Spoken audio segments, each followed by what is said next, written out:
Hello, everyone out there in Twitch land. Welcome to Honor Among Thieves. I will be the master of the Thieves Den this evening. I am Lance Hodge. I am one of the Gaming Honors original founding thieves. I do artwork, help with the writing and the play testing. I'm a Road Reaver judge, a proud and loyal and loving Road Reaver judge for Goodman Games. We'll be talking a little bit more about where you can game with me in the upcoming week here, shortly in the episode. But I have some other thieves in the den with me. So, Thad, tell us about yourself. Hello, my name's Thad Donovan. I am the sort of media guy. I do the graphic design and videos and photography and such. And here's a little, I shouldn't be saying this, but I was almost late tonight because I'm busy working on a module that we've got coming out. So, nose to the grindstone for Gaming Honors products, which is fun and exciting as always. So tonight, I'll be playing a variety of folks in the DCC land. We'll get to those details as we move on. Martin, what's up? Yeah, hey everybody. Thanks for tuning in tonight. I'm Martin Bunicki, and I am the lead writer for Gaming Honors. I also, to the extent we have a social media presence, I do some of it. My sister Meredith handles Instagram for us. And yeah, just run a lot of games and have a good time with these guys. And Lance, I don't know that you're that loving a Road Reaver. I've seen your body count. I mean, maybe it's tough love. We'll just say it's tough love. When I say loving, I mean I'm loving it. And usually I get most of my joy out of using my character death stamp on everyone that I can, deceased. So that seems more accurate. And yes, Thad, thanks for your hard work on Chaos Before the Mast. I know that we've got the decals are coming in this week, and we're on track. That's right. We're gonna make it. Ship it out this month. Be awesome. So can you check with Cookie Baker? Because I'm not sure I'm comfortable with Thad working so long on a Sunday. Is that double time on a Sunday for Gaming Honors, or he might get double nothing. Oh, well, there you go. You can make dozens of dollars working for Gaming Honors. Dozens of dollars pouring in. Of dollars, yes. So we're going to do something new for everybody out there, and we are going to go through, you've all been watching, and we do an encounter here and an encounter there. We're going to stick with one module, and we're going to start it, and we're going to play it through episodically, but we're not going to play all night tonight. We're just going to do one encounter at a time, and we'll pull it out, and the rest of the show will be the normal format that you're used to. But there's a spoiler alert for anyone that doesn't want to. So we're going to play Peasant's Fell Bargain. And so we're going to play it pretty much. I mean, I might nerf a few things, but if you don't want to know exactly how it goes, then tune out. But please don't tune out. You can, I'll nerf it. Oh, this will be fun. I like it. Yeah. So good idea. Yeah, we're just gonna go that way. So with that in mind, I'm going to get you guys ready for how the beginning of Peasant's Fell Bargain goes. So for generations, your village has lived and worked in the shadow of the Stenorian estate, which sits perched like an ancient bird of prey on a promontory at the edge of the mountains. You have eked out a hard living through logging, mining, planting of rocky Stenorian lands, and each year you made a 3-mile trip up the steep and winding road to pay rent and tribute to the men-at-arms standing at the gate of the Stenorian manor. If the Stenorian line was never beloved, neither was it hated.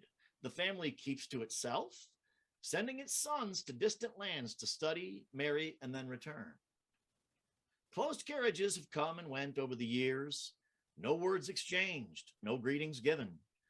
Resentment over the family's refusal to hire your local people in the village has added fuel to the strange tales that have been swapped over cups in the tavern.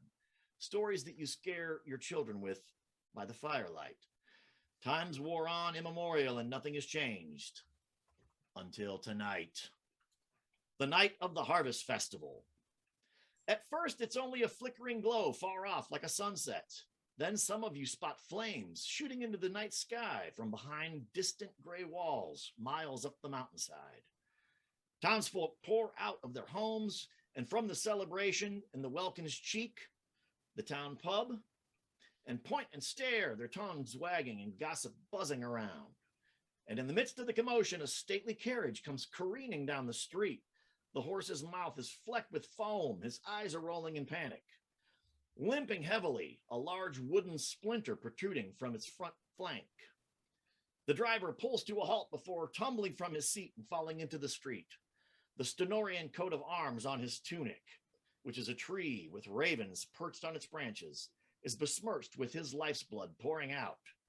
Several of you from the tavern rush to his side, but you're distracted by a cry as the carriage door bursts open and a lady in fine clothing that is torn and battered and scorched with burn marks clutches a blood-soaked man in a singed bathrobe and stumbles out onto the cobblestones. She looks at you desperately and says, "My child, please, you must save my child." The man in her lap struggles to sit up, but he stares at you with intense brown eyes. Though he seems exhausted and wounded, his voice exudes power and privilege, and you know immediately this is the Lord Stenorian.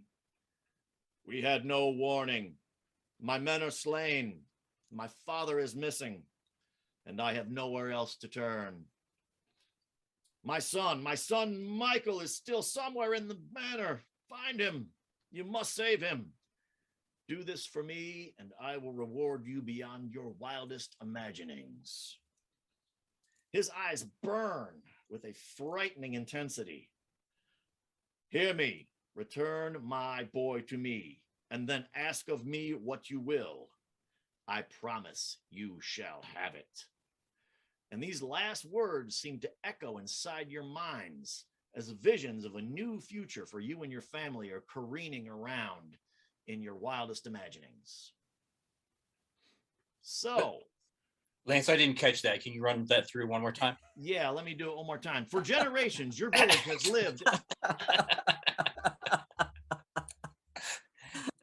So this is a module that Martin wrote, and it's fun to revisit that the lyrical writing that you have. So excellent thanks. job. Yeah, that was the very first one, and yeah, I was loving the prose, wasn't I? But yes, thank you. Yeah, that was the first one.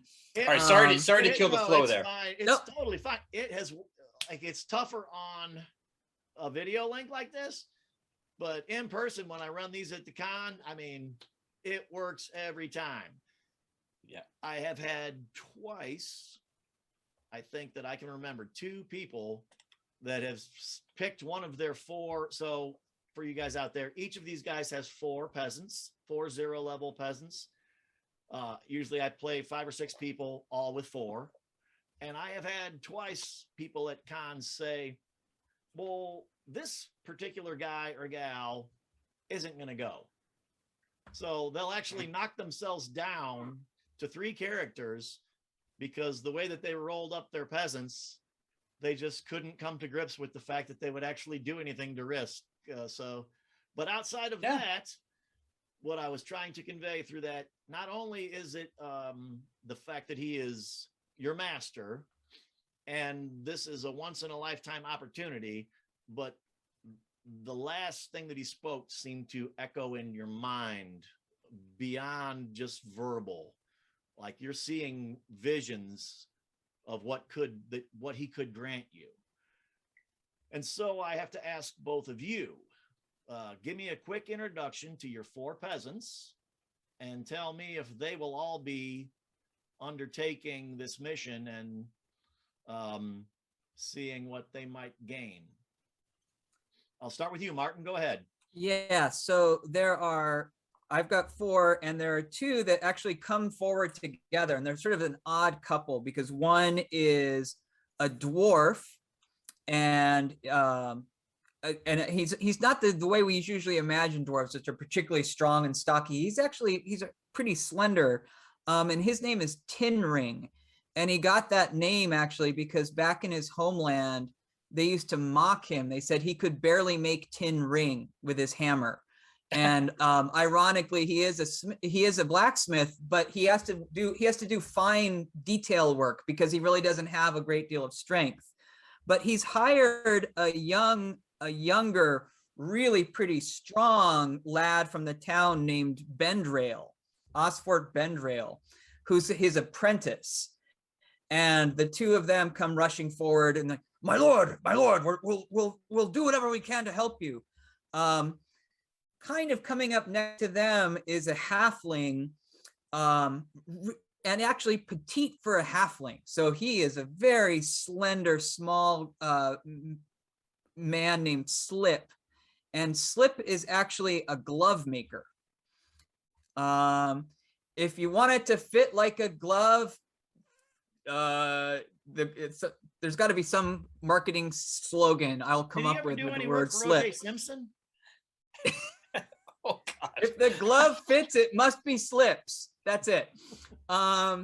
So Slip is a halfling glove maker, and yeah, he is a little bit obsequious. He's happy to help. And then finally, Gents Leary is known as an alchemist because he sort of brews up potions, but actually he's ridiculously handsome. I mean, we're talking 17 personality, sort of handsome, charming. So even though none of his potions work, he gets lots of business because he can just charm people. And all four of them sort of gather around the Lord and the Lady, and they have various dreams going through their heads, and they are very eager to go. So I've got Tin Ring, Bendrail, Slip, and Gents Leary, who's one fine-looking human, I assume, from the village? Yeah, he is human. Got it. Yep. Okay, Thad, what do you got for us? So Slavish managed to escape slavery, and the village was kind enough to take him in. But the slave lifestyle was brutal on him, given the stats that I'm looking at right now. So he'll be limping along, lending whatever hand he has left. Merc is a mercenary who is willing to take on any job, and I mean anything, for a buck. So he's, right there at the front of the line saying, yeah, what can I get out of this? Then there are my halfling twins, Jinxie and Binksy. And even though they are identical, in air quotes, identical halfling twins, one of them clearly, I don't know, maybe was fed more nutrition growing up or something, because way better, a little bit bigger, a little bit healthier, a little bit happier. The other one, you can tell, is bitter about it. Might go along. Who knows? Might be a saboteur. We'll see. One was born like 5 minutes first, and ever Right. since it's been a fight. I got Right. you. Jinxie, So we got Binksy, halflings. Jinxie, Binksy, Slavish, and who was the fourth? Merc. Merc. You see what I did with those names there? Slavish for slave. That's his occupation. I'm real smart with stuff like that. My mind is blown. I had to really think that through. Now, Maybe you could take over lead writing for the company now, Thad. I mean, with names like that, I don't know why Martin's even doing writing anymore. So at risk of metagaming here, Thad, you know that only one of our halflings gets to be the lucky halfling that can share luck with the party. Oh, that's okay. I did forget about that. Thank you for that rules update. So the question is, Slip is known to be fairly lucky, but not excessively lucky. Jinxie is pretty lucky. All right. So, I think Jinxie might be the guy. That would be my recommendation. Okay. How is that, Lance? For trying not to metagame, that was solid metagaming. I like it. Very good. All right. So all of you guys agree that you're going to do it. Many of the other people are cowering in fear or murmuring to each other, but Lord Stenorian reaches out to all of you and says, grasp my hands and make a ring. So he grasps a couple of hands, and you guys all grasp hands, and he says, let us strike a bargain. You shall be my champions. Return my boy safely, and you shall have your heart's desire. And as you grasp his bloody fists, you feel a wave of power rush over you. And suddenly you feel more confident than you ever felt, that you can achieve anything, and your life's dreams are at hand. and then he collapses over unconscious in Lady Stenorian's hands.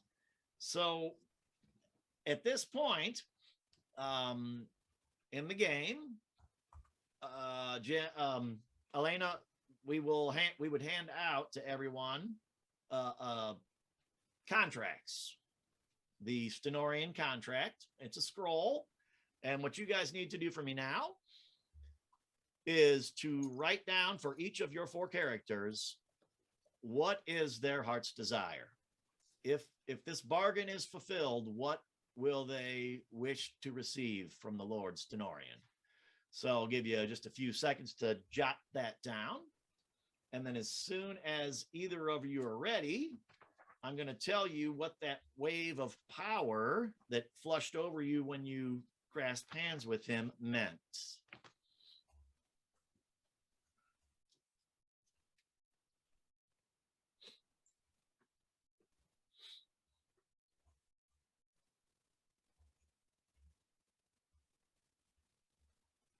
All right, I think I'm ready. You ready?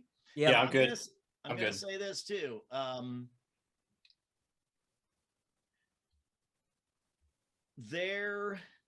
If any of the 8 of you is so leaned in that you get greedy, like really greedy, when you feel the Lord's power coming in, that is dangerous to touch that power.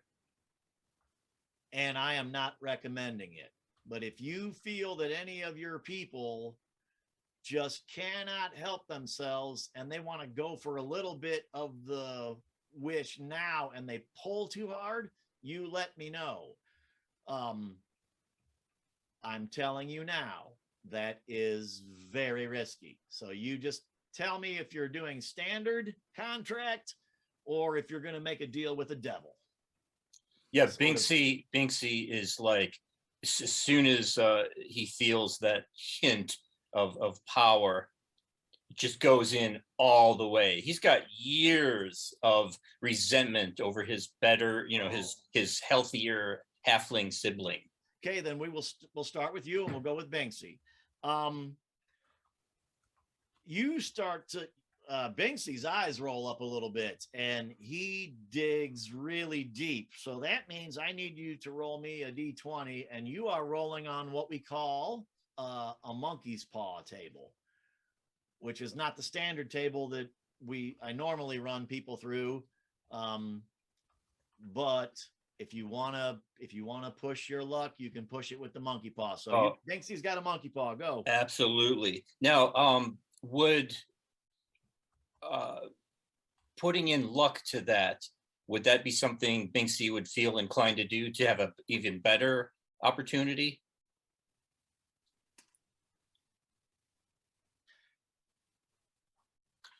I will say this: because when you make this kind of a bargain, I think that the results are all pretty spectacular, but they come with a serious negative as well.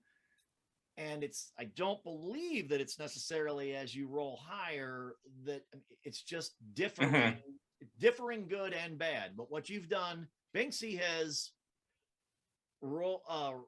cast himself to the fates, and something is going to go really well and something is going to be a big drag, but it's a trade-off. Yeah, so I have my number. I'll tell you what, I would do this for you. If you don't like what I read you the first time, I will let you give me a luck score to change it, but whatever you change it to sticks and you can't go back.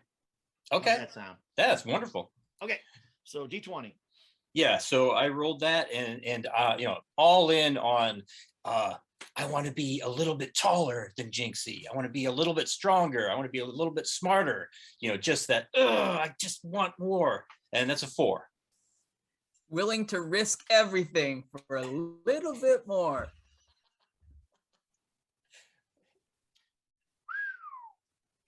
When Bill Russell, So this is great. I don't know what you're going to do with this, but it's freaking fantastic. You are seen but not heard. Binksy becomes incredibly attractive, even more attractive than Jen's Leary.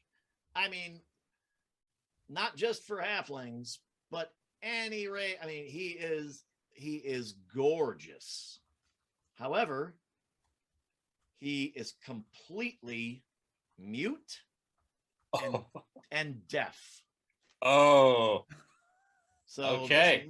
this might be some, you may want to try and do a luck on that one, because it's up to you, but you gained fantastic looks, but you are completely deaf, not even a threat, and completely mute. And if you don't know sign language, you know what? Here's the thing. He's been in distant second place forever, and he's going to hang on to this one thing that is like, yes, I'm definitely better by far. Unfortunately, he can't go like yelling and screaming about it, so he'll just he'll go with it. He feels something weird happening, and then everything goes quiet. But he feels a power that has rushed over him, and you look into a puddle that's on the cobblestones that has now got a bunch of Lord Stenorian's blood oozing into it, and it creates like a red mirror, and you realize I am looking at the most perfect possible physical representation of myself that's imaginable. So you see yourself. So basically what I look like in real life is what Binksy Pretty looks much like now. spot on. Yeah. Exactly. Okay. Except no headphones.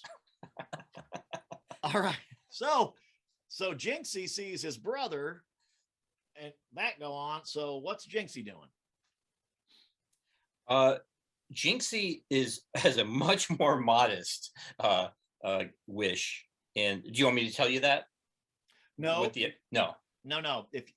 No, don't tell me the wish yet. We save that for late. Well, no. Yeah, that would be good. Speak the wishes. Okay. We'll speak the wishes now so people can follow them as we go. Sure. He's been rocking this cruddy sling for a long time. Just wants a nice elfin bow. That's all. Wow. Okay. Well, that's as far as life's ambitions go, then good. Okay, roll it up. 20, D20. That is a nat 20. Wow. Whoa. So you get +2 luck permanent. Oh. Well, that's the character to get it. You get also a +2 bonus to any ability score that you choose that is not luck. Wow. I mean, you rolled a nat 20. Wow, we're gonna go agility on that and just crush it with that bow if I get one.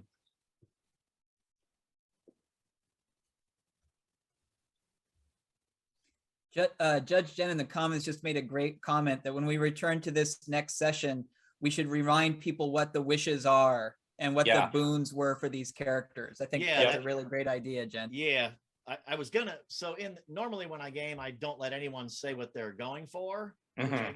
I guess actually now that might be a mistake. It might be kind of fun to just let everybody know right out of the gate what everybody else is working for. But generally, I've kept it secret. I'm going to think about that. So now, Jinxie, make me a luck check with your new modified luck. And I just sneak under that. Okay.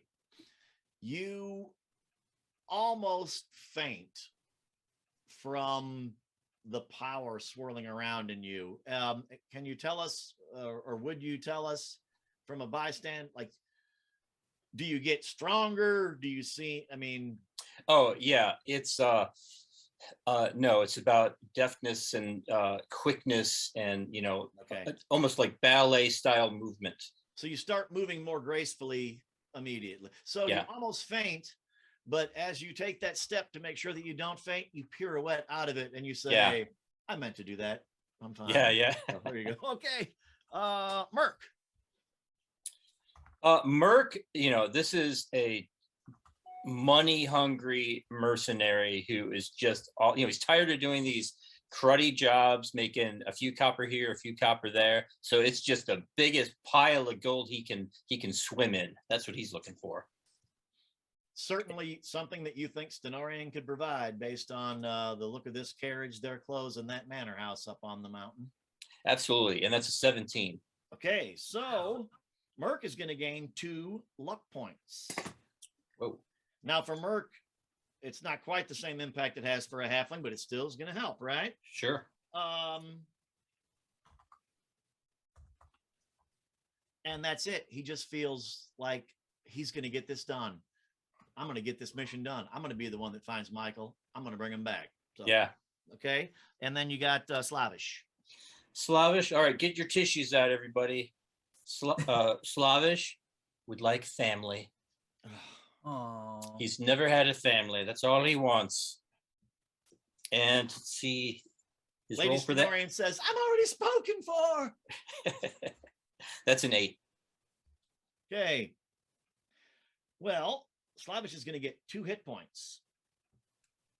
Arguably better than family. How's that for our special Mother's Day edition of Honor Among Thieves? Nice. Nice. Also, that's almost 2 more than he has. And then I need you to roll a 1d6 and just count down your peasant sheet, and whatever ability you land on, you're going to add 1 to it permanently. Okay, that's a strength. So that takes him out of penalty range. So that's good. Okay, so we got a little bit stronger. Yeah, you got a little bit. He got some hit points and he got some strength. Okay, so it's a good deal for him. Absolutely. Right. Tin ring. You weak tin ring maker. What do you? Yeah, what are you will looking not for? be What do you wanna do? surprised to know that Tin Ring, his entire dwarvish life, has longed to be stronger than he is. There were the many sad days where he would be trying to sort of, they don't have those Armstrong, those little what was that guy's name? Somebody Stretch Armstrong. Stretch Armstrong. Yeah. Where you get your sand kicked in the face. He didn't have those comics, but the other dwarves always teased him. So he'd sneak down into the caves and he'd be lifting the rocks to try and, get muscular. Just nothing worked. So he longs for great strength. But he is not a brave person. So when he feels that sort of allure of the monkey's paw, he does not reach for it. Okay. D20 for me. That's just a 10. Okay, Tin Ring. You gain 2 hit points, and then same thing. Roll D6, go down Tin Ring sheet wherever you land. Add 1 to that ability score. Oh, all right. So you said he gets 2 hit points. I'm sorry, and I want to clarify. Yes, he gets 2 hit points, but for you, it's not roll D6. It's roll D5. We're not doing luck. Luck is separate, so it's got to be one of the non-luck attributes. Well, unfortunately, he gets that in personality. So not the strength he longed for, but he still believes in Stenorian. Dwarf's got to have 1. All right, sorry, almost a Pulp Fiction reference there, but I realized there was a Elena would have had to bleep me out. So yeah, Pulp Fiction does not really pass it's not PG local TV network threshold. There's not a PG-13 filter on Pulp Fiction, but anyway, that's one mighty fine personality up dwarf. That's right. All right, what about Bendrail, his helper there? Yeah, so Bendrail, it's kind of dark. Bendrail has never appreciated taking orders from Tin Ring. Ooh. He really sort of resents Tin Ring's authority over him. He imagines that Tin Ring ought to work for him. So Bendrail's sort of longing is to have his own smithy where he would just order Tin Rail around. And yeah, I think he'll pull on the monkey's paw because it's not a nice wish. Ooh. Nice. And that's Go a 14. Make me some safety pins, you weakling. What'd you get? 14. Okay, so 14. you know what? This is perfect because of the dark nature of his wish, his jealousy and envy, a little avarice thrown in there. He is taking a dance with the devil. He gets a +3 dexterity bonus. Wow. Oh, man. But, and you need to remind me of this, in combat, foes gain a +2 to hit him. No. Oh no. Oh no. This is even better. And I'm gonna make it a little bit different. In combat, any foe will gain a +2 to hit bonus when they attack Tin Ring. Oh, okay. So I've got the +3 agility. I've got my agility goes up 3, right? Yep.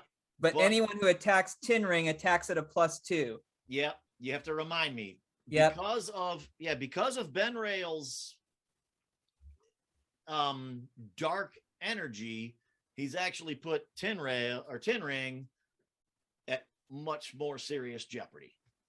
You know, the sad thing is that Ben Rail, if he knew that, I imagine he doesn't know that yet. But when he finds out, it wouldn't make him that unhappy. Well, from his wish, I could see that. All right, what about Yeah. Slip, our glove maker? Yeah, so Slip unfortunately does not have any sort of deep dark secrets. He is another one of these just straight up greedy people. He would like to have his weight in gold, and he'd like to be 50 pounds heavier. Okay. Oh, that is now wait. You know, if I was doing it this way, I would give you your weight in gold, and then I would make you 50 pounds heavier afterwards, because that's how you asked for it. I think you. Yeah, that's true. Well, and yeah, but he's not a monkey's paw guy, but that's true. You definitely could. He got a 13. 13. Okay. He gets 2 hit points. Oh, he'll take them.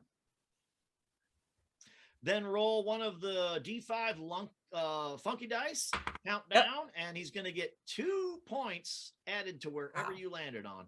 Yep. So he gets 2 to his intelligence. He's a smart glove maker. Okay. And then our fancy, attractive face man Jens Leary. What's Jens after? Yeah, here's the tragedy of Jens. Jens really does want to be respected for his magical skills. He really wants to be good at alchemy. So that's his wish. Like, he wants to actually have true magical skill. It shouldn't just all be about the face. That's Jens' struggle. And he does not pull on the power. He's going to get a 4. He gets 1 hit point. Okay. You know what? As a 0 level DCC guy, that's a huge upgrade. That's true. It's actually like 50% bump up for him. Now, what is important for you both, so that this is not lost, on the contract where you guys filled out what you wanted, with each character, mark down in one place and don't lose it what you gained by each character. You have to keep that. Yep. Lance, can you remind me again what Jinxie, what the downside was for the is being mute and deaf? That's Binksy. Yeah. Binksy is mute and deaf. Yeah, you're right. Yep. Yep.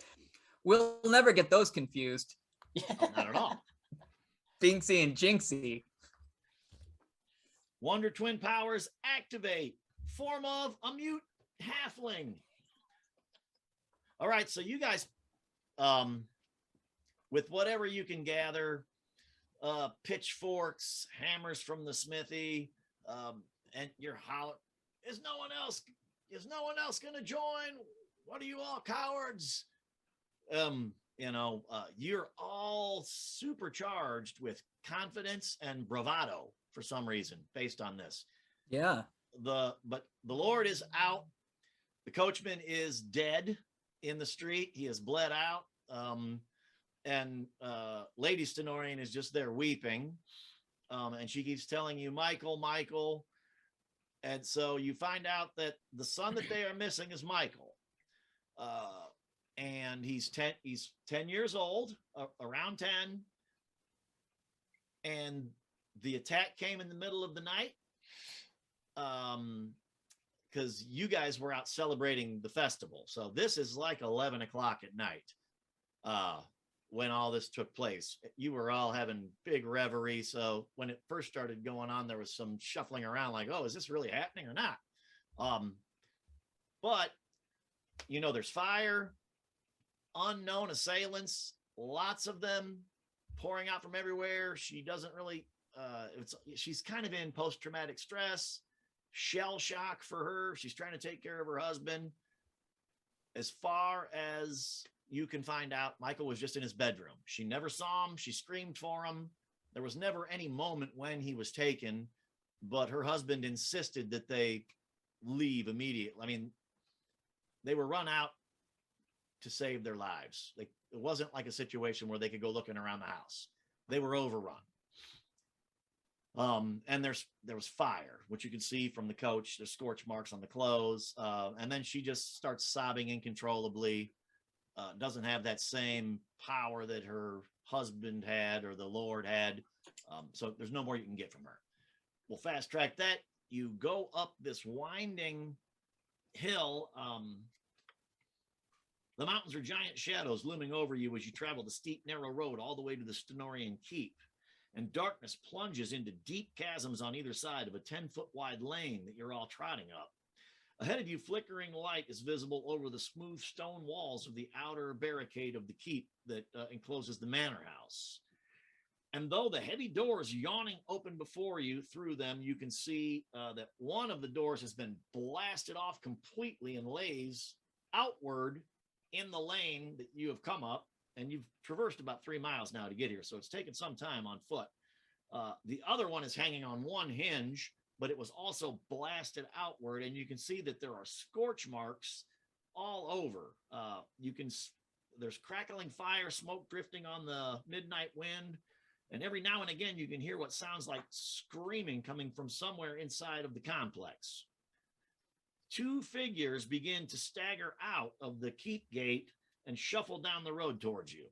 You notice that they have livery on, and they look like normal house guards. So you guys are approaching. These 2 start walking out. What do you? You want to ask them what happened, or? And are they? I mean, just kind of normal walking. It seems odd that they're not panicked, given all the honestly, chaos going it on. looks like, yeah, it's been a long time, which is kind of shocking. If you had to guess, it looks like they just got blasted.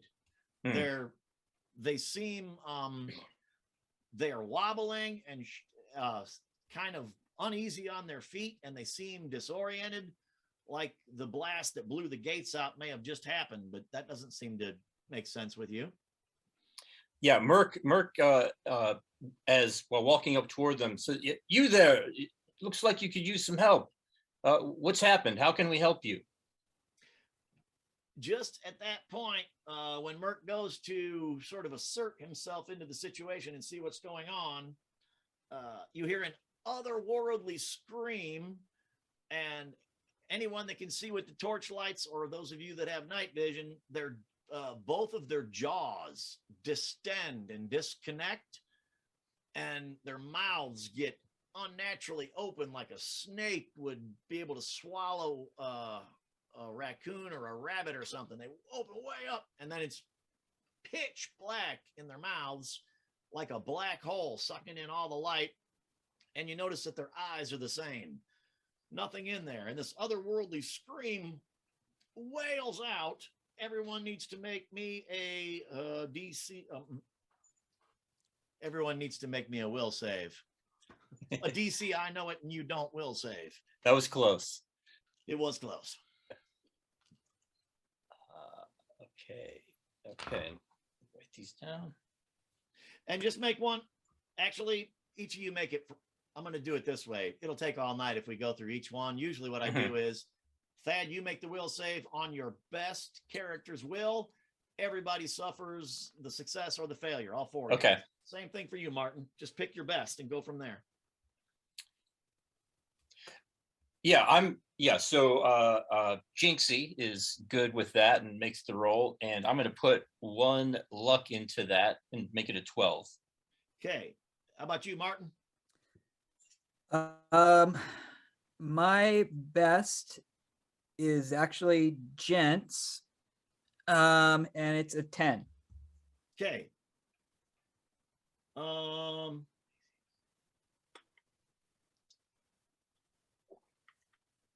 So you all take -2 on all of your rolls for this first round. Woo-wee. You have been all of that bravado and gusto and boost in your morale that you got from Lord Stenorian is wiped away with that one shriek, and you realize we're just a bunch of peasants. What in God's name are we doing here? So -2 for everybody there. So Speaking of shrieks, Lance, I think I hear a distant shrieking of Randy, the world's worst wizard, wondering when he's going to be trying his spells. In about half an hour. Hang in there, Randy. okay, here we go. Thad on Merc. One of the guards comes up. Merc was trying to talk. The shriek happened. Merc started to panic, froze in his shoes, and he rolled a 9. Did he hit Merc? 9 on Merc. That is a negative. Okay, he missed Merc. And another one comes up on Martin. Who's lowest luck on your? Unless that would be Tin Ring. Tin Ring? I guess that's perfect. Also, you guys, your characters in front of you, even though I can't see you, put them in marching order 1, 2, 3, 4. Mhm. Yeah. That way, if I ask you who's in front, you can tell me. If I ask who's lowest luck, you can tell me. But give me get a marching order for yourselves. Tin Ring. Oh, so they don't seem to be coherent. They're shrieking, but they're just waving their arms around and right over the top of Tin Ring's head. So Oh, good. Yeah. So you guys' turn. Let's get a order. Who's I'm not We're gonna playing go through it this way. Are we playing single guys for this or all 4? No, all 4. Okay. So which one of you guys has the highest initiative out of all your characters? We'll start there, and then you're going to go that way. Okay, that'd be Jinxie for me. And what is it? 1. Your initiative? Oh, I'm sorry. What's your initiative? Oh, 16. A 16. Martin, what's your highest highest? Yeah, that beats me.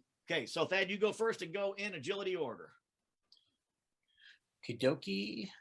Yeah, we're gonna start with Jinxie in the back, still swinging that little peasant sling there. Mm-hmm. Oh yeah, that's a natural 3. Okay, natural 3 is gonna miss. Who's next? Okay, that'll take us to you gotta, remember it's a natural 3, but you also get that bonus -2 for the shrieking going on. You know what? I'm gonna burn 15 luck on that. No. Like me Okay. last week. Okay. Merc, he's got, like, for a peasant, he's got this killer longsword. Oh yeah, that's an 18 -2 is a 16. Oh yeah, he hacks, right? And they're wearing the leather armor. You know, they got some kind of leather armor with the same crest that the driver had, but you hack right in through the shoulder. Damn. That is 4 with no modifiers. Okay. Got it. Who's next? Okay, let's do So Merc knows that they can be hit. Now the thing is that he hacks through the shoulder and the arm kind of wobbles, but the other, it doesn't even seem to do anything, and the other arm's still going, sort of like a zombie. Slavish is used to being told what to do, and he's kind of looking around waiting for orders, but then figures, oh, I guess I can actually make my own decision, and goes in and stumbles his way to another natural 3. Okay. We'll finish with Binksy with his sling as well. Wow, that is 3 natural 3s for my team. Go, Martin. Right, 333. Very nice. Martin, what you got for us? All right, well, so Tin Ring was right up there up front, and unfortunately, he is not very strong, but he knows how to swing his hammer anyway. That's a 3, no joke. And I'm right next to sensing a him, theme, Osfort guys. Bendrail, maybe looking for an opportunity, fog of war, you never know what's going to happen. He swings his hammer, he's a much stronger guy. Critical fail. Wow. We get a are fumble crushing going. it. For those of you watching at home, this might be the only episode of Peasants Fell Bargain when I show all 8 of these people off, and we'll just start with Bane of the Ancients. All right, so I'm you on the got, fumble Fumble? table. That's page 82 if you're reading along at home. 82 for the fumble.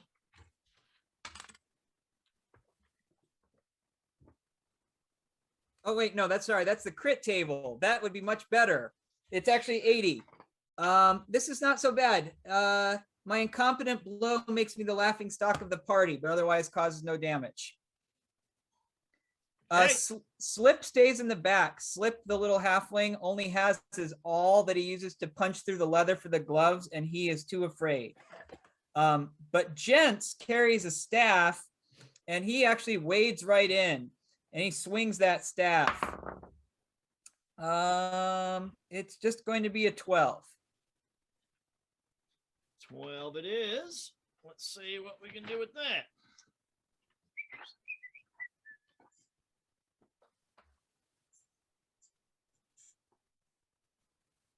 You sure that it's just a 12? And did you already take your -2 that you were due to take? No, yeah, I didn't. So it's a 10. Yeah, you're pretty sure it's a 10 then. Yeah, I'm pretty sure it's 10. Okay. And is that it? That's it. Oh, they're back up. Oh, no. All right. Tin Ring again. He gets a whack with a 6. Nope. Even though he gets a +2, that doesn't hit him. And Merc an 8. So you guys are getting very lucky that my 20 is not rolling high. So do it again. Thad, you're up. All right, let's start with Merc there with that long sword. I think he's going to finish this guy off. Oh, yeah, that's high teens, even with the penalty, and maximum damage of 8. Oh, dead. So that one, well, you would assume dead, but he goes right back at so he hits him through the shoulder and it gets down to the breastplate. Kill any mortal being, rips it out and goes right back to the same spot and carves him diagonally in half, almost completely in half, and he stumbles and falls over the cliff. Gone. One left. Okay, Slavish is really inspired by this. Like, wow, I wish I could be as tough as Merc there. And with his awesome club. Oh yeah, that's even with the penalty, there's no penalty this round, by the way. No, it's literally that one round. Okay, one round -2. Yeah, I roll. I mean, yes, one round -2. Okay, so straight up 16, but a miserable 1 point of damage. Okay, it's still, you hit him, you club him in the head, but he didn't seem to pay any attention to it. You know what? And this might be a rules thing. I think this is correct though. He's going to pump some luck into that damage. I think he can do that. We've went around and around about this, about pumping luck into your damage. I'm not sure. What did we decide? Rule is written. Yes, we got Judge Jen, and I trust her. Yes. Okay. You know what? This is like the first time he's really, had a chance to do this. He's going 4 on that. All right. 5 total. Bash. So that was a bit, and that knocked the jaw sideways and stopped the screaming at least. And the thing is kind of wobbling. Jinxie Binksy. Oh, sorry. Yeah, sling number 1 for Jinxie there. That's a mid-teens for 3 points of damage. And that's it. Jinxie. Okay. So the jaw comes partially loose. The thing starts to even stumble more, kind of freeze up. Rock right in the head. Tumbles off the cliff. And you know what? Binksy is there with the sling mid-swing and just like, you've got to be kidding me. One-upped again by my stupid twin brother. We feel your anger through the look on your face. since we can't hear a thing you're saying. That's right. Well done, you guys. So keep the characters, keep the bargains, keep the boons that you got, keep everything, because we're just going to keep rolling with this.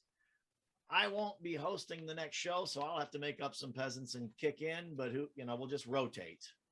Yeah, I love it. So audience, check back in to see how we do as we progress through Peasants. Yeah, Fell you guys Bargain. did very good. So that is the very beginning of Peasants Fell Bargain, which was the first map we ever did.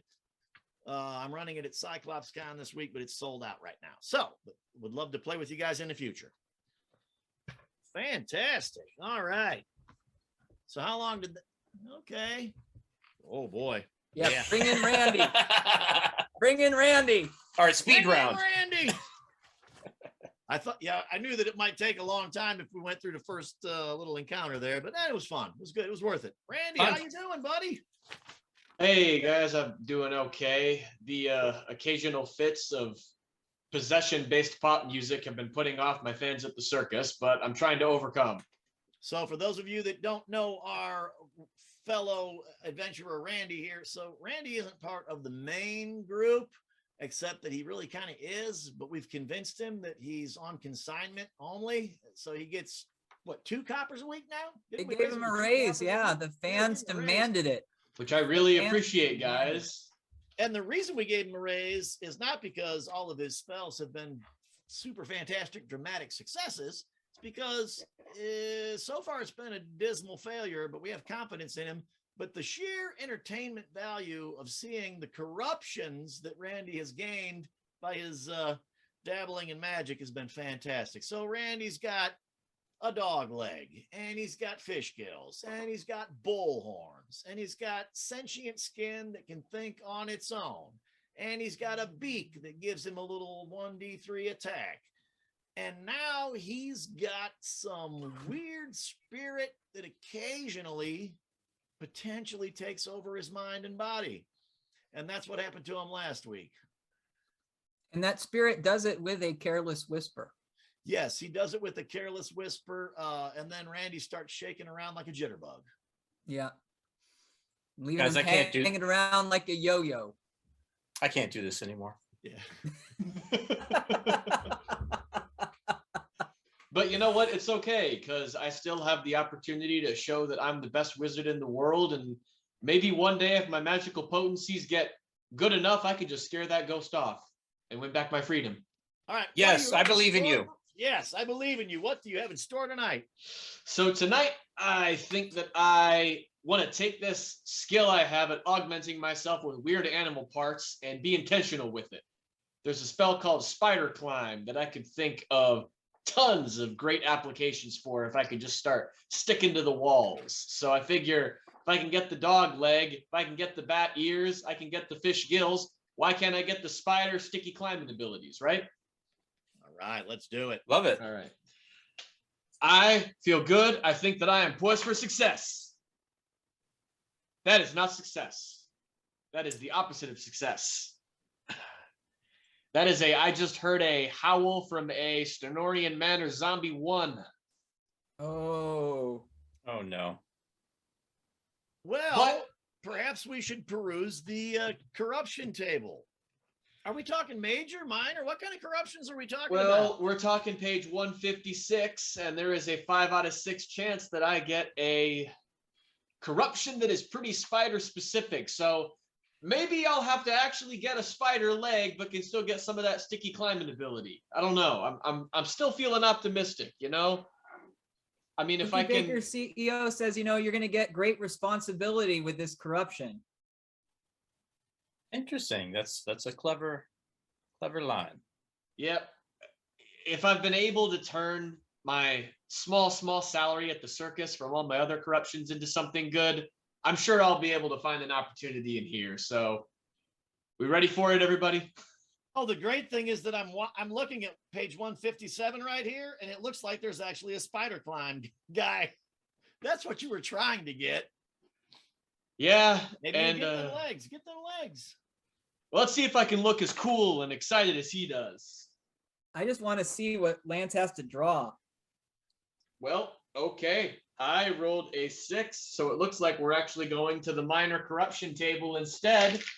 I was hoping for something spider-like, but apparently I'm Randy, and sometimes I just don't get what I want. But that's fine. Oh, Randy, No, you that's can't okay, always guys. get what you want, but if you try sometimes, you just might find. You get a dog leg. You know, I don't get a dog leg. Instead, what I actually have is that my non-dog leg just grew by 6 inches. Oh, now you got a dog leg with a limp. So I think that my gait is about to get a little bit more awkward, but hey, now in a way, I can tell people that I finally broke 6 feet. So I call myself a winner tonight. So We'll we're get you a PG. little paw extension for the other leg or something, a little high-heeled dog shoe. Yeah, I'm sure that I can get some of my friends to whip up something. I mean, we got all kinds of funny little goofs and gadgets at the circus. Well, Randy, thank you once again for giving it a try. You have 2 coppers coming your way, and we will see you in a couple weeks. We'll know it's you coming because you'll be walking crooked. Yeah, thanks, Hey. guys. I can't wait to put the 2 copper towards a trainer who teaches me to walk with this new anomaly. If you plan it correctly, just approach us from the angle where the longer leg is downhill and you're walking on a steep gradient. And maybe the dog leg can be uphill and you could still be straight. If you could just plan that, Randy. Yeah. Sounds easy enough. For now, I guess it's my time to hop away, gentlemen. Have a good night. Good night. Thanks, Randy. So now it's time to scry with our little eyes what's coming up. And we were going to talk about Cyclops, the romance of Cyclops Con this evening. It's coming up this week, online convention. This is what, the 4th or 5th one? I've participated in all of them. I really love them. So I am going to be running some games, and I'm booked for Bane of the Ancients and Peasant Fell Bargain, but anybody watching, I have seats available on Saturday morning and Sunday morning for Chaos Before the Mast. And we also have Gen Con coming up, and we just got the schedule solidified for Gen Con. So I'm going to tell you guys now what I'm running at Gen Con in case you're interested in signing up. So Thursday at 7, I've got Bane of the Ancients, which is Mutant Crawl Classics. I'll be doing Peasants Fell Bargain, which we just started here online Friday at 7. Chaos Before the Mast, the pirate-themed nautical adventure that we have. I'll do that Saturday at 7 in the evening. And then Bane of the Ancients, again, the Mutant Crawl Classics on Sunday morning at 9 to wrap up the conference. And that's what I've got going on at Gen Con. Martin, I'll pass it off to you. All right, yeah, and Judge Jen is reminding us that you can build your wish list right now on Gen Con, and then registration opens on the 15th. And it looks like all of the Goodman games, those of us running with them, we're going to be down in the stadium, which looks, I think that'll be super fun. You're going to get to see the Wizard van is going to be down there, super fun. So it's going to be awesome. Also, coming up at Romance at Cyclops Con, there's going to be Suds at the Cyber Bar on Twitch. So if you want to hang out with your favorite Goodman friends on Twitch, that'll be this coming Saturday night. And then there's going to be a Gather Town gathering. Yeah. Also, the end of the Smoking Worm, where you walk your avatar in there. You just walk the avatar into the inn, and you can connect and social hour it. Yeah. So that is also happening at Romance the Cyclops Con. Yeah, and so we're going to be, the Thieves are going to be running, we're going to be hanging out in the stadium all week when we're not at our booth, or all weekend at Gen Con. I'm running Peasants on Thursday at 2, Bane on Friday at 9 a.m. Thank you, Judge Jen. My night just got shorter. Chaos Before the Mast for DCC on Saturday, and for 5e on Sunday at 9 a.m. So they're all really fun modules, and it would be really great to play with some Cyber. Yes, that makes a lot more sense. There's like a pun in there Elena has with the Cyber. I get it. Dad, what are you doing at Gen Con? Yes, we are all super busy. I'm going to be running Chaos Before the Mask Thursday at 2. I can't wait to do that. I actually haven't had a chance to run it yet, though I've played it with you guys a few times. It's going to be so much fun. And we're going to try something different. So I'm hoping we can get enough people to participate. I'm going to run Exodus of Wolfbane, which is what we call, what sort of an epic funnel, yeah. epic funnel. That's Yeah. right. So it's too long to do in one session, so we're going to do it in 3 sessions, but they're all at 7 o'clock. So Thursday, Friday, Saturday, all at 7 p.m. And we hope we get that group to go beginning to end through that whole epic journey. But either way, it's going to be a lot of fun. Hope to see you guys down there. Yeah, and when I say I don't want to mislead everybody if you're interested what that's talking about. It starts off as a funnel, but it's an epic. So it's like funnel to level 2. Thank you. You advance Yes. as you go. Yeah. It's not just you're not doing 0 level characters the whole way for 3 sessions. Right. Right. Yep. All right. Well, fantastic. Yeah, that's what we're scrying right now. And I was supposed I blew it. Oh, we were I'm gonna do it now anyway.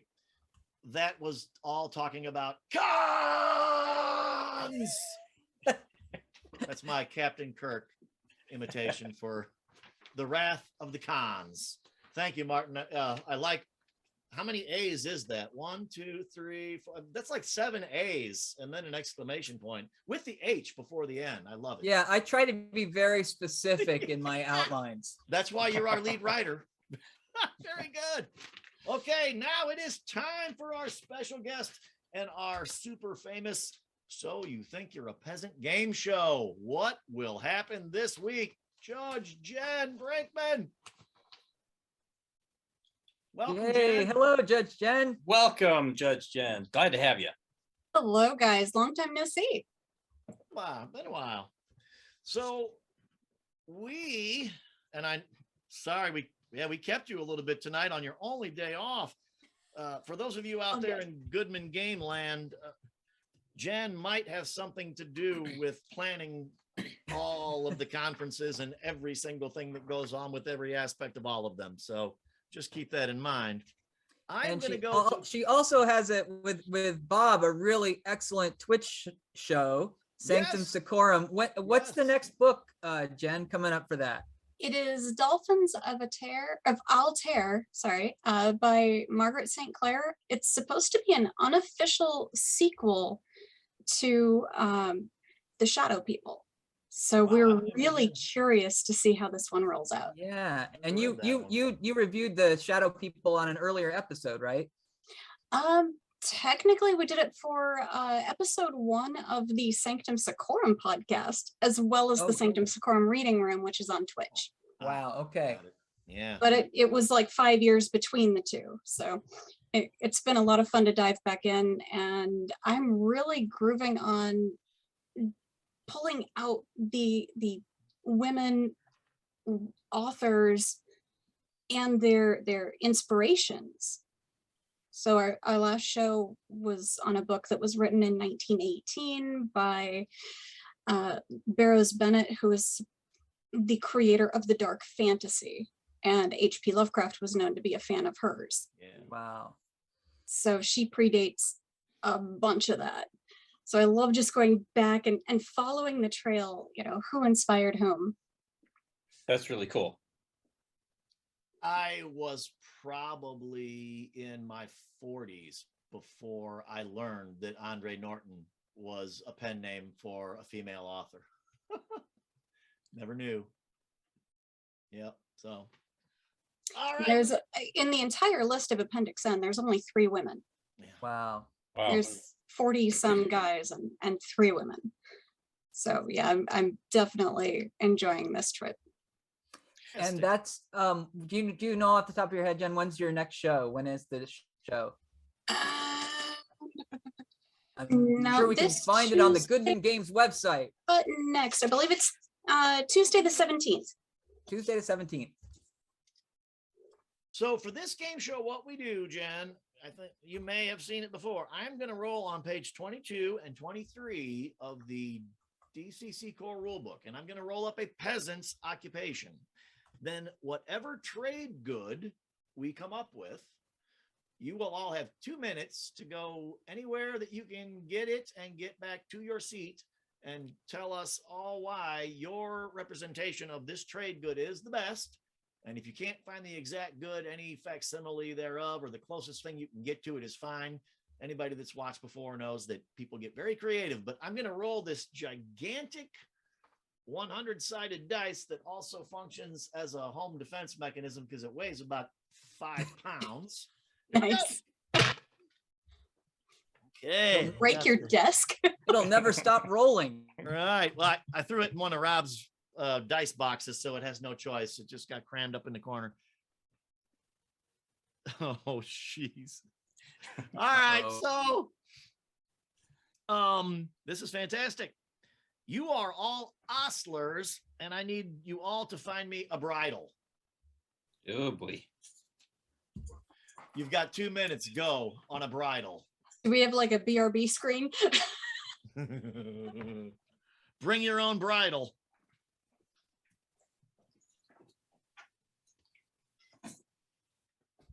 What in the world?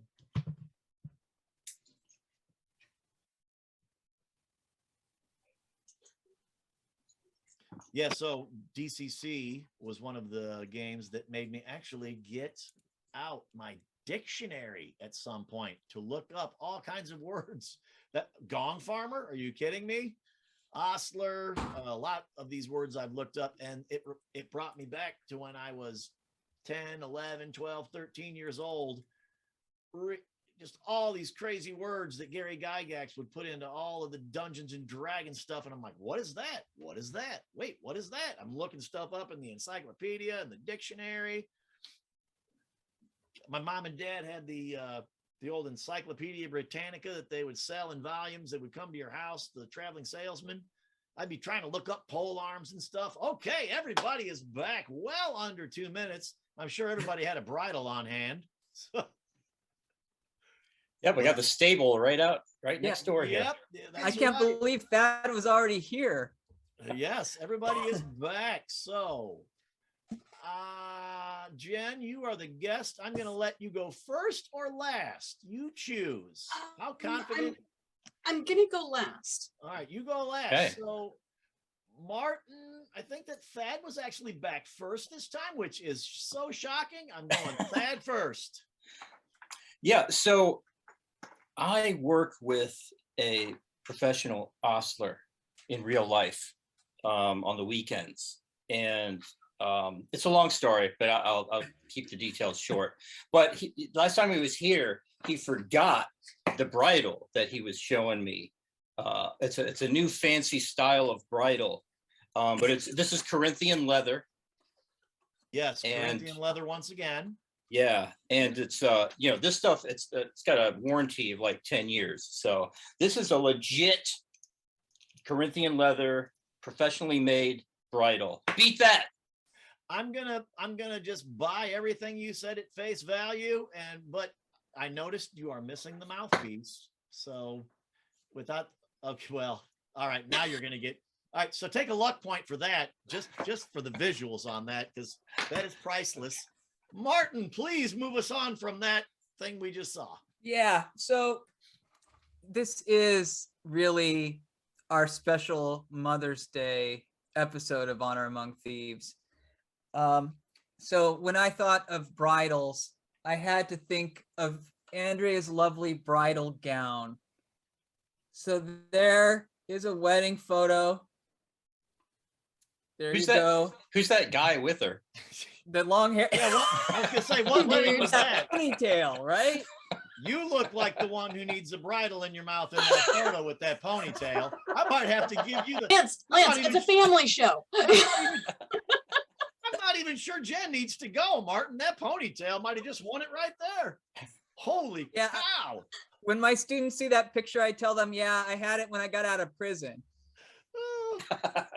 So yes, my bridle is a photo of Andrea's bridal gown. That was Very clever. nice. So Nice far, twist. both. Yeah, I'm quite impressed. I'm very happy with both of you guys. Know how to play this game. I'll give you that. Jen, show them up.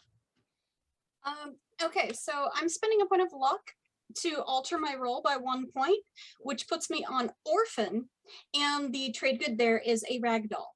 So I have an adorable little doll that was actually made by some friends of the family who wanted to immortalize me and in one of my old fair outfits. She even got little booties, and Joan of Arc bought her a hat.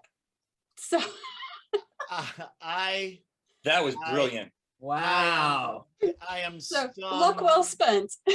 I am stunned. I am having flashbacks to Tom Brady deflating balls at halftime in the Super Bowl. That was well played. That was brilliant. That Nobody was has a ever br- done that. That was so good. That was You can off the see- charts. Brilliant maneuvering. All right, Elena, we can. I suppose we'll throw it up. I mean, of course, I am the. You ultimate get to arbiter. spend a point of you get to spend luck on any roll. You do. I So see that the is- you know survey's what? up. That We is- need people in the chat to vote. Yeah, you should vote. So, Jen, this is the second time in about 3 weeks that I've been blown away by a rule that we had missed.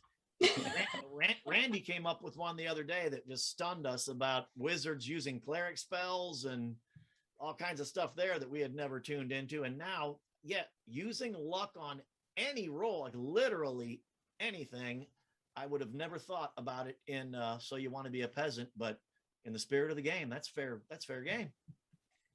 Think of what that would do for Jeopardy. Like they ought to introduce luck, burning luck on every game show. There'd be no more of this sort of predictable. It's looking good for Judge Jen, I think. Yes. My vote would go to Judge Jen for sure. Yes. My and vote did go to Judge Jen. It's not bad. It was a pretty good bridle. Absolutely no I'm- offense to I Martin's am- wife. Now I am. Well, so house, gentlemen, if you choose to burn your luck in the future on So You Want to Be a Peasant, you take those luck points off that character sheet for playing the module. Oh. That's fair. Unless I have given you a spare luck point as Thad or Martin, because boy, this could get out of hand. Yeah. You're welcome. Yeah. Yeah. That was really smart. Yeah. You don't need to worry about that, Lance, but wait until I start making melee combat rolls against that to slow him down. Yeah. All right Oh, PvP on an online game is just kind of harsh. So you think you're a peasant? Well, we're going to keep Judge Jen around just because she's one of my favorites out there because Aw. she assassinated me in downtime at Gen Con last year in a Lankmar game, which I thought was fantastic. I'm like, well, how bad can downtime be? We're just resting up. No. Depending on what you roll in Lankmar, your downtime can be quite deadly. That was Oh, such a fun Lesson game, learned. Jen. oh, that was so Yeah. fun. It was Yeah. a real treat to find out that you guys had successfully booked an entire table just for your crew. I'd never seen people like able to do that at Gen Con. You know, the smaller conventions, sure, but where the tickets are so closely Yeah. guarded. It's been tough for us. It's a rarity. A lot of times we'll get 3 out of 6, 4 out of 6, and then people will just show up and hope that somebody else bails out on a ticket. I've got into a lot of games stepping in at the last second when somebody else fails to show. But then if everybody does show, then you haven't booked any other time and you're sort of just left wandering around. Yeah. You're drifting, That's yeah. that's a really good point, Jen. All right, so the last segment that we have to talk about before we roll the bodies for these guys is we do a random items table just for a little bit of a chat between all of us here. And I'm going to use the D16 funky dice, which I really love. And we'll let the dice speak to us and give us a topic. And today, okay. That's a really smart way to do that. Yeah. Oh, that's a good one. Rolled a 15. PC and NPC accents. Nice. Speed! Bring me my pants! The boy looks like Sputnik. He's like a grapefruit on a toothpick. So, we love to do accents. and one of our former guests and a friend of ours, Rob Swanson, every single European accent is, what is it, Australian that he goes for?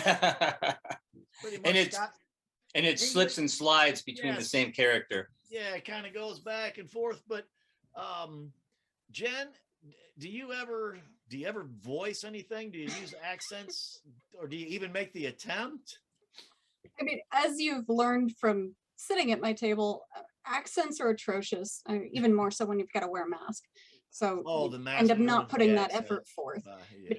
On online games as well, I am rubbish at accents and sound effects as a general rule, but I do actually have fun with playing the urchins, the street Mm. urchins, Oh, yeah. because they're all very, very wide-eyed and sure, I can help you.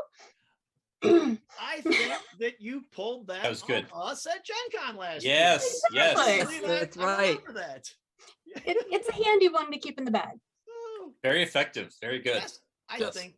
And that whole innocent, wide-eyed look, wasn't that also the butcher, potentially? I don't know what you're talking about. Who are you looking for? I don't know anything. Oh, very good. I'll never forget when Rob decided, I mean, Rob does accents, but he also does impressions. Do you remember the time he had the sailor that talked like Macho Man Randy Savage? You and me. I can't even do it, but he clearly watched some YouTube videos of Macho Man Randy Savage. And there's the other campaign. Remember his character that was all Christopher Walken? Oh, yeah, walking. Oh, Yeah. Duralius. I was out trying to find some work for us. I think Lance, you and Rob are probably the kings of the accents. Like you guys are totally unfazed by going all in with those. I'm a little more timid with it sometimes, but kudos to you guys for really going for it. I think you had a good accent, Thad. I mean, we all were rocking a sort of Southern charm when we were doing the chained coffin. Oh, the campaign. chain coffin. Oh, that's right. Everybody went Appalachia, yeah. that was fun. Yeah, my Southern heritage from my mom kind of came in there and helped a little bit with My pa said it's just right down there, a fur piece down the road yonder. I reckon that you could get there in 2 or 3 days and yarn all be a fine. You turned our preacher into a snake person. Behold the power of the sovereign. Sovereign. Yeah. That's it. Yes. You She could've knows done I did it. have fun playing in the Oh, Shutter yeah. Mountains. Yes. Yes. The Shutter Mountains. I was so excited to see that Goodman is going to do a sequel to that. That is going to be really exciting. Yeah. That was very yeah, fun. Martin was playing. Yeah, we'd come in and Martin would have Appalachian music going. And you're lucky I didn't bring a banjo one night just to get. If I would have been playing a bard, I would have been playing the banjo. So that is essentially the show tonight for us as far as all the chit chat goes. Jen, thank you so much for being here. Thank you so much for Randy. Our last order of business before we wrap up is, gentlemen, in DCC, when a character goes down, we must roll the body. So I would like you to pick your highest luck character, I suppose. You both did very good on the bridal peasant thing, so I'm not going to punish you and make you use a low luck character, but did Thad and did Martin survive? I will give you your highest luck character, match your luck or below. Ooh, And see when high you roll the body. stakes. Yep. Yeah. see So if you my made it. so Slip is actually, the little halfling. He's my best luck character. Oh, if you match the number, Yep. Match it or beat it. all right, then I matched it. Ooh, that was Hey, close. you just make it. You're still breathing. They roll you over and you're still breathing. All right. Jinxie is quite lucky, and we'll see if that holds through. Oh, that's funny. Because Jinxie got got a +2 luck from the contract. Yeah. from the Right. Contract. So that saves him. I All like right. you, Martin. I Whoa. just got the same number. Wow. Jen, thank you so much for everything that you do. You help us out with all the, participate in the cons. You make it easy for us. thanks so much for spending your day off and spending time with us. Thank you It for was the great to invite. see It's you been fun. guys. And Yeah, can't wait to see you down at Gen Con. yeah, it's gonna be Yeah, Absolutely. very Now, fun. since I am running the show tonight, or I'm the master of ceremonies, I must pick a winner between Thad and Martin, though, that is outside of the guests. The two of them are going head to head. Tonight is really tough, and it went right down to the wire, but I'm giving it to the ponytail because just because ponytail. Yeah, Martin, you win tonight. good call. You can check us out on gaminghonors.com. And Facebook at Honor Your Game. And at Instagram, hashtag gaming honors. All right. Happy Mother's Day to everyone. Thank you for being here, and good night. Good night, everybody.